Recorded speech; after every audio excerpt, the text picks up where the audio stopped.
Монгол Улсын ерөнхийлөгч ухнаагийн хөрөлцгийн бүгд найрамдах энтгэг улсад хийж байгаа төрийн альчлалын хүрээнд Монголын үндэсний урлагийн тоглолт болсон. Үндэсний урлагийг театрын уран бүтээлчид анх удаа Шин Дели хотын Бахрата Мандафа мөцгцөлбөрт Монголын сайхан орон тоглолтоо толилууллаа. Уран бүтээлчид Монгол үндэсний урлагийн оргил бүтээлүүд болон энтхийн алдартай бүтээлийг хоёр улсын төр засгийн хүндэт зочид, нийгэм, соёлын зүтгэлтнүүд иргэдгээд 3000 гаруй хүнд өргөн барьлаа. Мөн бүгд найрамдах энтэг улсад сурч хөдөлмөрлөж байгаа Монгол иргэдийн төлөөлөл үзэж сонирхсон. Үндэсний урлагийн театр 13 жилийн түүхтэй.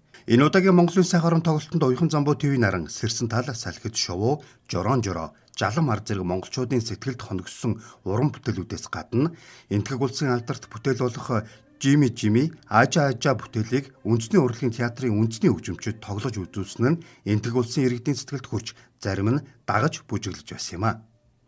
Хоёр улсын хоорондоо дипломат харилцаа тогтоосны түүхэд 70 жилийн ой тохиож байгаатай холбогдуулан зөвхөн улс төр эдийн засгийн хамтын ажиллагаа бус соёл урлагийн салбарт хамтын ажиллагааг өргөжүүлэх чиглэлд энэ удаагийн ерөнхийлөгчийн айлчлал чухал байлаа.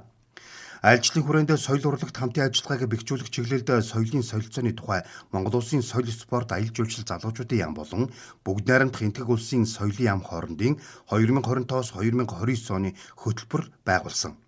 Хоёр орны сонгодог болон ардын урлагийн талаарх ойлголтыг харилцан дэлгэрүүлэх, урлаг соёлын өвийг хамгаалах, эртний хөшөө дурсгал, хот суурин, сүм хийдийн үлдэгдэл, археологийн олдуурыг сэргээн засварлах, алдартай зохиолч, яруу найрагчдын бүтээлийг орчуулан нийтлэх, олон улсын түвшинд соёлын солилцоо хамтын ажиллагааг өргөжүүлэх зэрэг чиглэлээр хамтран ажиллахаар болсон юм а. Түүнчлэн Монголын сайхан орон тоглолтын үеэр гэрэл зураг, морин хуурын үзэсгэлэн гаргасан юм.